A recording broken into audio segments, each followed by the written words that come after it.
வணக்கம். சிந்தனை களம் நிகழ்ச்சிக்கு உங்களை வரவேற்கிறோம். தென் மாவட்டங்களில் நெல்லை, தூத்துக்குடி, கன்னியாகுமரி, தென்காசி ஆகிய 4 மாவட்டங்களில் மழை வெள்ள பாதிப்புகள் ஏற்பட்டதை தொடர்ந்து அங்கே மீட்பு பணியையும் நிவாரணப் பணியையும் தமிழ்நாடு அரசு ஒருங்கே முன்னெடுத்ததை நாம் பார்த்தோம். அதே நேரத்தில் மீட்பு பணி முழுவதுமாக முடிவடைந்து தற்போது நிவாரணங்களை வழங்குவதில் தமிழ்நாடு அரசு தீவிரமாக செயல்பட தொடங்கியிருக்கிறது. அறிவிக்கப்பட்ட நிவாரண தொகைக்கான டோக்கன்களை வழங்குகின்ற வேலை இப்பொழுது நடைபெற்று வருகிறது. இன்னும் 3 நாட்களுக்குள் அந்த டோக்கன்கள் முழுமையாக வழங்கப்பட்டு பாதிக்கப்பட்டவர்களுக்கான அந்த வெள்ள நிவாரணத் தொகையை வழங்குவதற்கான நடவடிக்கைகள் எடுக்கப்பட்டு வருகின்றன. அதே நேரத்தில் உயிரிழந்தவர்களுக்கான நிவாரணத் தொகை, கால்நடைகளை இழந்தவர்களுக்கான நிவாரணத் தொகை, வீடுகளை இழந்தவர்களுக்கான நிவாரணத் தொகை என தமிழ்நாடு அரசு அறிவித்த நிவாரணத் தொகைகள் தற்போது அடுத்தடுத்து வழங்கப்பட்டு கொண்டிருக்கின்றன. 16 பேர் நெல்லை மாவட்டத்தில் உயிரிழந்திருப்பதாக அறிவிக்கப்பட்ட ஒரு சூழலில் 11 பேரினுடைய குடும்பங்களுக்கு 5 லட்சம் ரூபாய், தலா 5 லட்சம் ரூபாய் நிவாரணத் தொகையை அமைச்சர் உதயநிதி ஸ்டாலின் வழங்கியிருக்கிறார். அதே போன்று கால்நடைகளை இழந்தவர்களுக்கான நிவாரணத் தொகையும் வழங்கப்பட்டிருக்கிறது. இன்னும் அடுத்தடுத்த நிவாரணத் தொகைகள் அடுத்து கூடிய விரைவிலே வழங்கப்படுவதற்கான நடவடிக்கைகள் எடுக்கப்பட்டு வருகின்றன. அதே நேரத்தில் ஒன்றிய அரசினுடைய நிவாரண தொகையானது தமிழ்நாடு அரசு கேட்டிருக்கின்ற தொகை இப்போது வரை வரவில்லை என்பதையும் நாம் கவனத்தில் கொள்ள வேண்டி இருக்கிறது. தமிழ்நாடு முதலமைச்சர் மீண்டும் வலியுறுத்தி இருக்கிறார். போதுமான நிதி வழங்க வேண்டும் என்று அவர் கேட்டிருக்கிறார். மாநில பேரிடர் நிதி ஒன்றிய அரசு விடுவித்ததாக சொல்லுகின்ற மாநில பேரிடர் நிதி போதுமானதாக இல்லை என்பதையும் தமிழ்நாடு முதலமைச்சர் அவர்கள் மீண்டும் சுட்டிக்காட்டியிருக்கிறார். இந்த சூழலில் நாம் பேசலாம். தென் மாவட்டங்களில் மக்களோடு மக்களாக நின்று அவர்களை கைவிடாமல் காப்பாற்றிக் கொண்டிருக்கின்ற தமிழ்நாடு அரசு, அதே நேரத்தில் நிவாரண தொகைக்காக போராட வைக்கின்ற ஒன்றிய அரசு என்றும் நாம் அதை பேசிக்கொண்டிருக்கிறோம். தொடர்ந்து நாம் அது குறித்த தலைப்புகளில் நாம் பேசலாம். நம்மோடு கருத்துக்களை பகிர்ந்து கொள்வதற்காக காங்கிரஸ் கட்சியின் சார்பில் திரு சந்திரசேகரன் அவர்கள் நம்மோடு இணைந்திருக்கிறார். அதேபோல் மூத்த பத்திரிகையாளர் திரு பிரியன் அவர்கள் நம்மோடு இணைந்திருக்கிறார். கருத்துக்களை பதிவு செய்யலாம். 2 பேருக்கும் என்னுடைய வணக்கம். சந்திரசேகரன் சார், இப்போ தென் மாவட்டங்கள் கடுமையாக பாதிக்கப்பட்டதை நம்ம பார்த்தோம். இப்போ உடனடியாக எப்பொழுதுமே இப்போ இங்கேயும் நம்ம பார்த்தோம், எக்ஸாம்பிள் இப்போ நிவாரண பணிகளும் மீட்பு பணிகளும் ஒரு சேர முன்னெடுக்கப்பட்ட ஒரு விஷயத்தை அதே தான் இப்போ தென் மாவட்டங்களிலும் திமுக அரசு செய்திருக்கிறத பார்க்குறோம். இப்போது நிவாரணத் தொகை வழங்குகின்ற ஒரு வேலையை உடனடியாக தொடங்கி இருக்கிறார்கள். நீங்கள் எப்படி பார்க்குறீங்க? இப்பொழுதும் கூட நம்ம ஒன்றிய அரசு நிதியை கொடுக்கவில்லை, ஆய்வு செய்து தான் கொடுப்போம் என்று இப்பொழுது நிதியமைச்சர் நிர்மலா சீதாராமன் தூத்துக்குடிக்கு போய் பார்வையிட்டிருக்கிறார். உங்களுடைய பார்வை?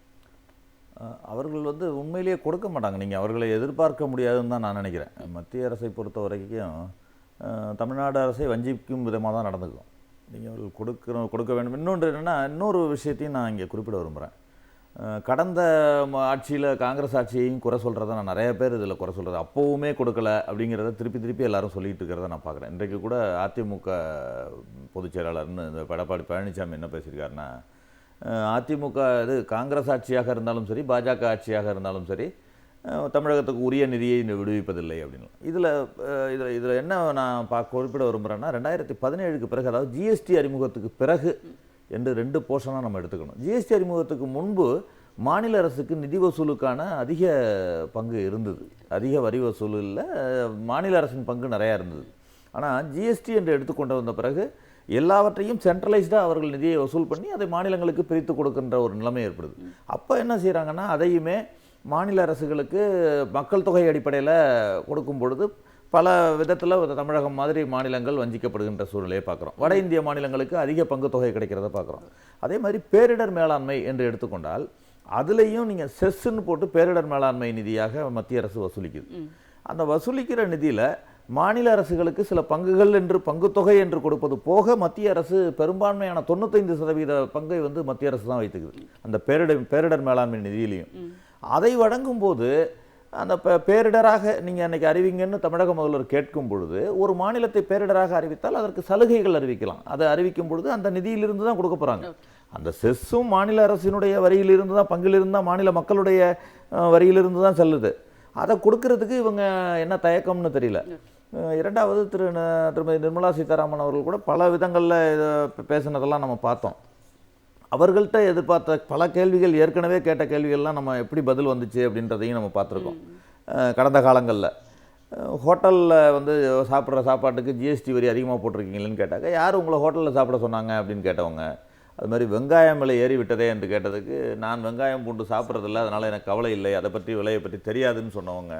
இன்னும் ஒருபடி மேலே போய் உக்ரைன் ரஷ்யா வார் நடந்துகிட்டு இருந்தப்ப மாணவர்களை மீட்பதில் காலதாமதம் ஏற்படுகிறதேன்னு ஒரு கேள்வியை கேட்குறாங்க.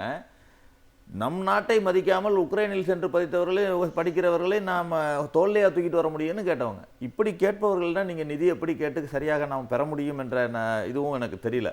அவர்கள் ஒரு அரசியல் செய்வதற்காக இன்றைக்கு விசிட் பண்ணுறது கூட அவங்க ஒரு அரசியலுக்காக தான் அதை செய்கிறாங்கன்றது தான் நான் எடுத்துக்கிறேன்.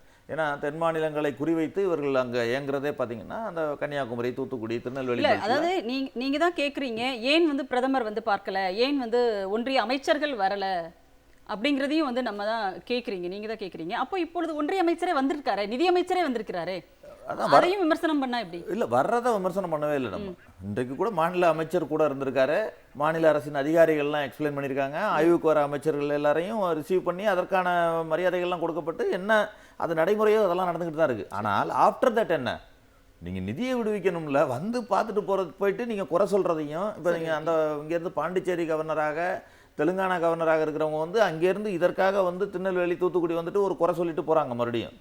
ஆக இவர்கள் குறிப்பிட்ட வேண்டுமென்றே இங்கு ஒரு அரசியல் செய்வதற்காக, அதாவது இதற்கு முன்பு அவர் பேசிய பேச்சுக்களில் இருந்து பார்க்கும் பொழுது நிதி தருவார்கள் என்ற நம்பிக்கை இல்லை, வெறுமனே கண் துடைப்புக்காக வருகிறார்கள். கண் துடைப்புக்காக, அதை அரசியல் செய்வதற்காக, அதற்காக மட்டுமே வருகிறார்கள் என்றுதான் நம்ம பார்க்க வேண்டியிருக்கு. சரி, நம்ம பேசுவோம்.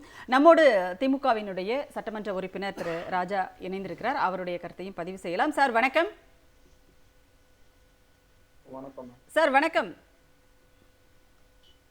வணக்கம். வணக்கம் சார்.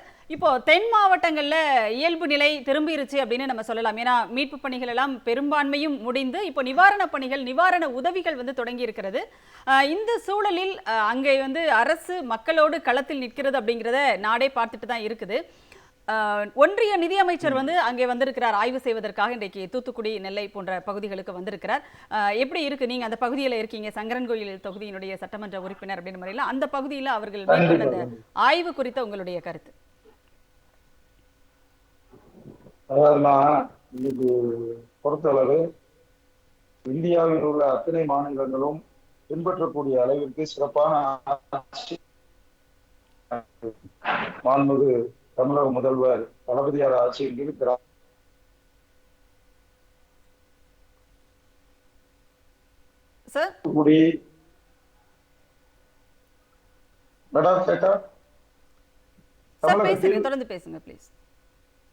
தமிழகத்தில் தூத்துக்குடி, நெல்லை, தென்காசி, கன்னியாகுமரி மாவட்டங்களில் கடந்த பேரிடர் காலமாக அளிக்கக்கூடிய அளவிற்கு அதிகமான மழை பெய்வு ஏற்பட்டு இன்று அந்த 4 மாவட்டங்களில் ஏற்பட்ட பேரிடரை, வெள்ள சேதங்களை போர்க்கால நடவடிக்கையில் மக்களுக்கு இன்னைக்கு காவல் அரணாக விளங்கி கொண்டிருக்கிற உயிர்காத்த மாண்புமிகு தமிழக முதல்வர் அவர்களுக்கு அவர்கள் எடுத்த நடவடிக்கைகளுக்கு இன்னைக்கு மக்கள் வந்திருக்கிறார்கள்.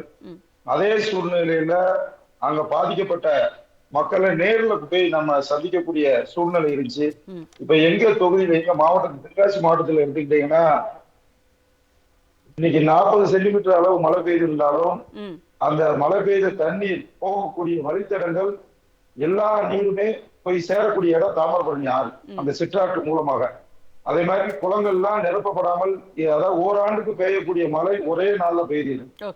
ஆனால் போய் சேரக்கூடிய இடம் அந்த 6 வழித்தடங்களில் தான் செல்லக்கூடிய சூழ்நிலை.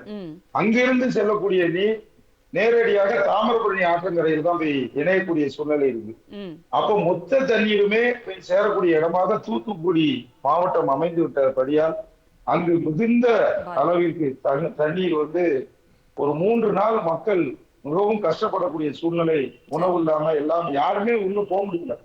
அன்னைக்கு சூழ்நிலை பார்த்தீங்கன்னா லைவ்ல நாங்க பார்க்கும்போது எங்களுடைய இளைஞரணி மற்றும் விளையாட்டுத்துறை அமைச்சர் மாண்புமிகு சின்னவர் அவங்க உடனடியாக களத்துல அந்த இடத்துக்கு போக முடியுமான்னு கேட்டப்போ தூத்துக்குடிக்குள்ள என்ட்ராக முடியாத சூழ்நிலைகள், அதிகாரிகள் ஆய்வு செய்து போக முடியல. அது 15-18 அடி உயரத்துக்கு தண்ணீர் சென்று கொண்டிருக்கிறது, மக்கள் அங்கு துயரப்பட்டு கொண்டிருக்கிறார் என்ற அந்த செய்தியெல்லாம் கேட்ட பிறகு அவங்களுக்கு எப்படியா உணவு வழங்க வேண்டும், ஹெலிகாப்டர் மூலமா அனுப்பலாம் அப்படிங்கும் போது அங்க போகக்கூடிய முடியல. ஏன்னா மழை நீர் பெய்துகிட்டே இருக்கு. பொறுப்பு அமைச்சர்கள் இருக்கு அங்கங்க உள்ள பொறுப்பு அமைச்சர்கள். கண்டிப்பா ராஜா சார், ஒரு சின்ன குறுக்கீடு. அதாவது நீங்க சொன்னீங்க அவ்வளவு தண்ணீர் அங்க போனது, அந்த சூழலில் உடனடியாக இளைஞரணி செயலாளரும் அமைச்சருமான உதயநிதி ஸ்டாலின் அங்க ஸ்பாட்டுக்கு வந்துட்டாரு. அதே நேரத்துல அந்த தொகுதியினுடைய தூத்துக்குடி தொகுதியினுடைய நாடாளுமன்ற உறுப்பினர் திருமதி கனிமொழி அவர்கள் அங்கேயே அவங்க இருந்து எவ்வளவு தண்ணி இருந்தாலும் பரவாயில்ல, மார்பளவு தண்ணியில கூட அவங்க நடந்து போய் நிவாரண உதவிகள் செஞ்சாங்க. இவ்வளவு பணிகளை திமுக அரசு மேற்கொண்ட போதும் இன்றைக்கு எதிர்க்கட்சி தலைவராக இருக்கிற எடப்பாடி பழனிசாமி சொல்றாரு, அது ஒரு விமர்சனமாக முன்வைக்கிறார். உதயநிதி ஸ்டாலின் அவர்களே அவர் வந்து ஒரு குறை காணுங்கிற விதத்தில் அவர் வந்து விமர்சனம் பண்ணுகிறார். இதை எப்படி நீங்க பாக்குறீங்க? அவங்க எல்லாமே டிவியை பார்த்து தெரிஞ்சவங்க. இந்த ஒரு விஷயத்த மேடம் பதிவு பண்ணிக்கிறேன். அவங்க கடந்த காலத்துல ஏற்பட்ட வெள்ளத்தின் போதெல்லாம் விமானம் மூலமாக பார்வையிட்டு அது மூலமா அறிக்கையை தாக்கல் செஞ்சவங்க. அவங்களுக்கு களத்துல உள்ள நடக்குது அவங்களுக்கு தெரியாது. அன்னைக்கு நாங்க எதிர்கட்சியில இருந்தாலும் களத்துல இருந்தோம், இன்னைக்கு ஆளுங்கட்சியில இருந்தாலும் அதே களத்துல இருந்து மக்களோட மக்களாக பணியாற்றி வருகிறோம். ஆனா இன்னைக்கு ஒன்றிய அரசு வந்து நிதியமைச்சர் பேரிடர் காலம் அறிவிக்க வேண்டும் என்று கேட்ட போது அவங்க அப்போ எங்க ஆய்வுக்கு வரல, அதுக்கான அறிக்கையை சமர்ப்பிக்கல. அவங்களோட பதிலுமே மக்களை விமர்சிக்கக்கூடிய அளவிற்கு அரசியல் செய்யக்கூடிய நிலையை தான் ஏற்படுத்தினாங்களோடைய அவங்க வந்து மக்கள் ஏற்படக்கூடிய அந்த சூழ்நிலை இருக்கக்கூடிய நிலைமையை அறிஞ்சிக்கிற தன்மை இல்லை. அதுவும் இங்க இருக்கக்கூடிய நிதியமைச்சர் நிர்மலா சீதாராமன் அவர்கள்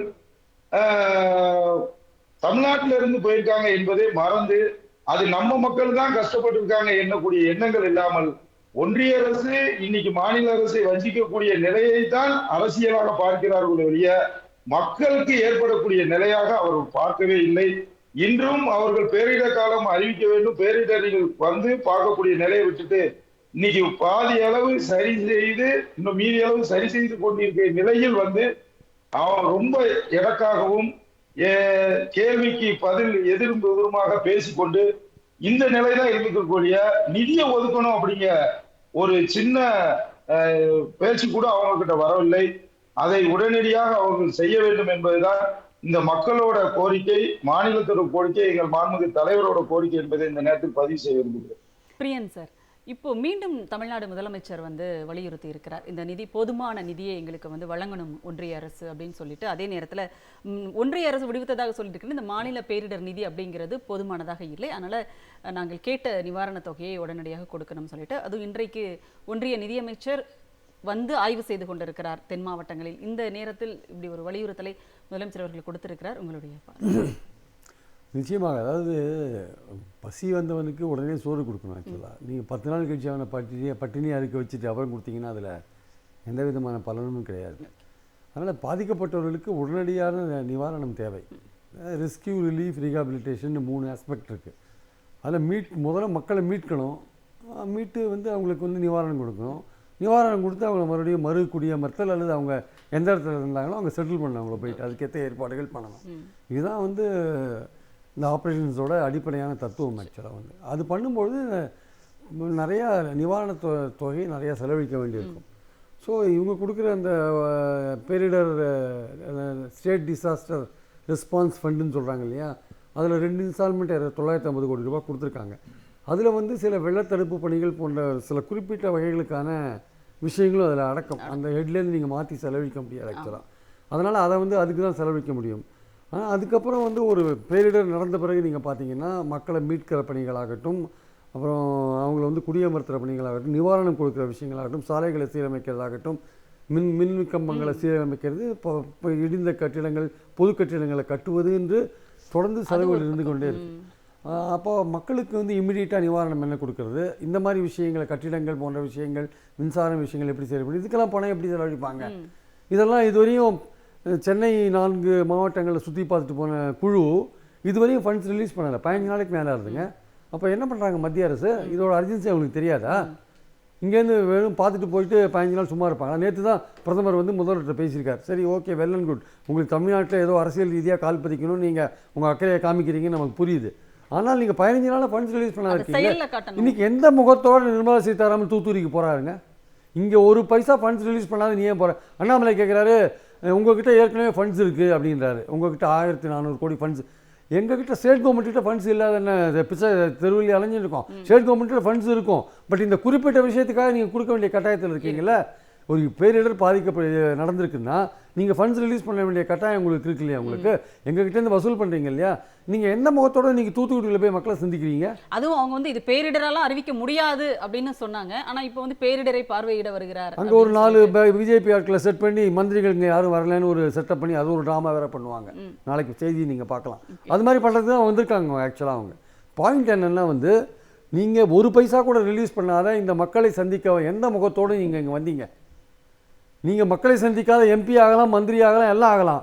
பட் ஒரு உதவி செய்யாமல் வந்து இந்த பாதித்த மக்களை சந்திக்கிறீங்கன்னா அது வந்து நிச்சயமாக அந்த மக்கள் வந்து யோசிக்க தான் செய்வாங்க. பாஜக இப்போ நீங்கள் சொன்ன மாதிரி இப்போ மிக்ஜாம் புயல் பாதிப்பை இங்கே பார்வையிட்டு சென்ற குழு வந்து அறிக்கை கொடுத்ததுக்கு பிறகும் ஃபண்டு வந்து நமக்கு வந்து சேரலை அப்படின்னு இப்போ நிதியமைச்சரே வந்திருக்கிறாரே தென் மாவட்டங்களுக்கு. அப்போ உடனடியாக வந்து அவர் நேரடியாக அதை பார்வையிடுகிறார். இனிமேல் அவருக்கு ஒரு அறிக்கை தரணும் அப்படிங்கிற ஒரு அவசியம் அவரே வந்து பார்த்துட்டாரு, நேரில் பார்த்துட்டாரு. அதுக்காக ஒரு குழு இருக்கு. அப்போ சீக்கிரமாக வரும் அப்படின்னு நம்ம எதிர்பார்க்கலாம். அப்படி பார்த்தா சென்னை சுற்று வட்டாரத்தை கூட தான் இவர் ராஜ்நாத் சிங் வந்து பார்த்தாருன்னு நினைக்கிறேன். I think so. அவர் வந்து பார்த்து போய் என்ன பிரயோஜனம்? ஒரு பிரயோஜனம் கிடையாது ஆக்சுவலாக. அந்த குழு வந்து பார்க்கணும். அந்த அவங்க அமைக்கிற குழு வந்து பார்க்கணும். அவங்க கொடுக்குற அறிக்கையை வந்து ஹோம் மினிஸ்ட்ரி பரிசீலனை பண்ணி அதுக்கப்புறம் அவங்க ரிலீஸ் பண்ணுவாங்க. அதனால் இந்த மந்திரி வந்து பார்த்ததுனால, சென்ட்ரல்லேருந்து மினிஸ்டர் வந்து பார்த்துட்டாருன்றதுனால, அதுவும் புயல் அடித்து ஒரு 5, 6, 17ஆம் தேதி அடித்த புயலை இன்றைக்கி நீங்கள் 10 நாள் கழிச்சு போய் பார்த்தீங்கன்னா தமிழ்நாடு கவர்மெண்ட் எல்லாம் கிட்டத்தட்ட ஆல்மோஸ்ட் நிவாரணப் பணிகள்லாம் முடிந்து விட்டதுன்னு தலைமைச் செயலாளர் சொல்லியிருக்கார். அங்கே ஆல்மோஸ்ட் வந்து தூத்துக்குடியில் மட்டும் கொஞ்சம் பிரச்சனை இருந்தது. இப்போ தண்ணியெல்லாம் வழிஞ்சு போனதை பார்த்தோம். திருநெல்வேலியில் அடுத்த நாளே எல்லாம் கிளியர் ஆனதெல்லாம் நம்ம பார்த்தோம். சாலைகள் சீரமைப்பு, கட்டடங்கள் சீரமைப்பு, இந்த வேலைக்கெல்லாம் வந்துட்டாங்க. அடுத்த கட்டத்துக்கு வந்துட்டாங்க. அடுத்த கட்டத்துக்கு வரும்போது பணம் தேவை. அதுதான் இன்னைக்கு முதல்வரோட அறிக்கையை சுட்டி காட்டுற விஷயம் அதுதான். அப்போ நீங்கள் பேரிடர்னு எதையுமே அறிவிக்கிறது கிடையாது, அந்த மாதிரி பாலிசியே இல்லை, கவர்மெண்ட் அந்த மாதிரி அறிவிச்சதே கிடையாது அப்படின்ற விஷயங்களெல்லாம் பல பேர் சொல்கிறாங்க. பட் பேரிடர் அப்படின்னு அறிவிக்காட்டி கூட கலாமிட்டி ஆஃப் சிவியர் நேச்சர்னு ஒன்று இருக்குது, அதை அறிவிக்கலாம். கலாமிட்டினா ரொம்ப சிவியர் நேச்சர், கடும் பாதிப்பு உண்டாக்குற ஒரு விஷயம், அது அறிவிக்கலாம். நீங்கள் அதை அறிவிச்சிங்கன்னா நேஷ்னல் டிசாஸ்டர் கண்டிஜென்சி ஃபண்டுன்னு ஒன்று இருக்குது. அந்த நேஷ்னல் டிசாஸ்டர் கண்டிஜென்சி ஃபண்ட்லேருந்து இமீடியட்டாக நீங்கள் பணம் ரிலீஸ் பண்ணுவீங்க. அது தவிர கலாமிட்டி ரிலீஃப் ஃபண்டுன்னு ஒன்று இருக்குது. அதில் வந்து 100 ரூபா இருந்ததுன்னா அந்த ஃபண்டில் 25 ரூபா மாநிலங்கள் போட்ட தொகை அதில் இருக்குது. அதில் ஆக்சுவலாக அப்போ நீங்கள் கலாமிட்டி ஆஃப் சிவியர் நேச்சர் நீங்கள் அனௌன்ஸ் பண்ணிங்கன்னா அந்த கலாமிட்டி ரிலீஃப் ஃபண்ட்லேருந்தும் பணம் கொடுக்கலாம், நேஷ்னல் டிசாஸ்டர் கண்டிஜென்சி ஃபண்ட்லேருந்து பணம் கொடுக்கலாம். ஆனால் நீங்கள் பேரிடருக்கு அறிவிக்கவே முடியாது. பேரிடர்ன்ற பேர் கிடையாதுங்க. அப்போ ஒன்றிய அரசு இது போன்ற காலங்களில் மாநிலத்திற்கு நிதியை விடுவிக்கிறதுக்கு இத்தனை வழிகள் இருக்கு. ஆமா இருக்கு, இவர்கள் செய்வதில்லை. இந்த நிர்மலா சீதாராமனுக்கு இதெல்லாம் தெரியுமா தெரியாதுன்னு எனக்கு தெரியல. She is ignorant of it actually. I don't know whether she is aware of it. எனக்கு அவங்க மேலே வந்து பெரிய விஷயங்கள்லாம் தெரிஞ்சு பேசுகிற மாதிரி தெரியல. அவங்க அன்றைக்கி கொடுத்த ப்ரெஸ் கான்ஃபரன்ஸ் முழுக்க அது அரசியல் ரீதியாக திமுகவை டேமேஜ் பண்ணுன்ற அந்த எண்ணம் தான் அவங்க பேச்சில் வெளிப்பட்டதே தவிர கவர்மெண்ட்டில் இந்த மாதிரி நீங்கள் பேரிடர்னு அனௌன்ஸ் பண்ண வேண்டாங்க, கலாமிட்டி ஆஃப் சிவியர் நேச்சர் அதை அனௌன்ஸ் பண்ணுங்கள், அனௌன்ஸ் பண்ணி இதெல்லாம் ரிலீஸ் பண்ணுங்கள்.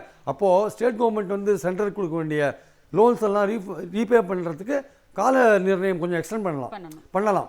அது மாதிரி சில கன்செஷன்ஸ்லாம் அதில் இருக்குது. அதே மாதிரி எம்எஸ்எம்இ செக்டார்ஸ்க்கும் வந்து நீங்கள் எம்எஸ்எம்இக்கு என்ன பண்ணீங்க? அம்பத்தூரில் எம்எஸ்எம்இலாம் பாதிக்கப்பட்டது. நீங்கள் எவ்வளோ பேருக்கு இன்சூரன்ஸ் கொடுத்துருக்கீங்க இதுவரையும் சொல்லுங்கள், ஒரு புள்ளி விவரம் சொல்லுங்கள். வந்திருக்கீங்களா, டெல்லியிலேருந்து வந்திருக்கீங்களா, சொல்லுங்கள். மொரட்டோரியம் ஆன் லோன்ஸ் கொடுத்துருக்கீங்களா? அதாவது கடன் தொகையை 6 மாதம் கழிச்சு கட்டலான்னு ஏதாவது சொல்லியிருக்கீங்களா? எதுவுமே சொல்லியே. உங்கள் பங்குக்கு நீங்கள் எதுவுமே சொல்லலை. மக்களுக்கு வந்து நாங்கள் கேட்ட 5000 சில்லரை கோடி ரூபாய் பணத்தையும் நீங்கள் ரிலீஸ் பண்ணலை. அப்படி இல்லாத போது எந்த முகத்தோடு நீங்கள் தூத்துக்குடிக்கு வரீங்க? என்ன தமிழ்நாட்டு மக்களுக்கு வெறுங்கையோடு வரீங்களா நீங்கள்? இது நீங்கள் மக்கள் யோசிக்க மாட்டாங்களா? நாங்கள் 2015 1,27,000 கோடி ரூபாய் கேட்டிருக்கோம். நீங்கள் கொடுத்தது 5,800 கோடி ரூபாய் தான் கொடுத்துருக்கீங்க. 4.6% தான் கொடுத்துருக்கீங்க. அப்படி கொடுத்துருக்கும் போது நீங்கள் தொடர்ந்து நீங்கள் வஞ்சிக்கிறீங்க, இதை மாநிலங்களை வஞ்சிக்கிறீங்க. தமிழ்நாட்டை மட்டும் இல்லை. ஆனால் குஜராத்தில் புயல் அடித்தா அடுத்த நாள் ஃப்ளைட்டில் போய் உடனே பிரைம் மினிஸ்டர் பார்க்குறாரு, 1000 கோடி ரிலீஸ் பண்ணுறாரு. இதே குழு வரத்துக்கு முன்னாடியே சென்டர் நினச்சிருந்தா இமீடியட் ரிலீஃபாக வந்து 1000 கோடி ரூபாய் 500 கோடி ரூபாய் ரிலீஸ் பண்ணியிருக்கலாம். பண்ணிவிட்டு இந்த குழு அறிக்கை கொடுத்த பிறகு ஃபைனல் அமௌண்ட்டில் அதை கழிச்சுட்டு கொடுக்கலாம் மீதியை. அதை பண்ணுறதுக்கு கூட உங்களுக்கு மனசு இல்லையே உங்களுக்கு? நீங்கள் தமிழ்நாடு கவர்மெண்ட்டை குறை சொல்கிறதுலேயே இருக்கீங்களே நீங்கள். ஸோ உங்களுக்கு எண்ணம் இல்லை, இது அரசியல் பண்ணணும்னு நீங்கள் பார்க்குறீங்க, அரசியல் பண்ண முயற்சிக்கிறீங்க. பட் தமிழ்நாட்டு மக்கள் உங்களோட செயல்பாடுகளை பார்க்குறாங்க. அவர்கள் நீங்கள் எந்த நோக்கத்தோடு இதை செய்கிறீர்கள் என்பதை புரிந்து கொள்கிறார்கள். இன்றைக்கி நிர்மலா சீதாராமன் தூத்துக்குடிக்கு வந்தது வெறுங்கையோடு வந்தது என்பது மக்களை முற்றிலும் ஒரு முட்டாளாக்குற ஒரு செயலாக நான் பார்க்குறேன். கண்டிப்பாக சார். அதாவது சொல்லுக்கும் செயலுக்கும் எந்த சம்பந்தமே கிடையாது. அது பாஜகவுக்கு பொதுவாக அப்ளை ஆகும், நிர்மலா சீதாராமனுக்கு ரொம்பவே அப்ளை ஆகும்.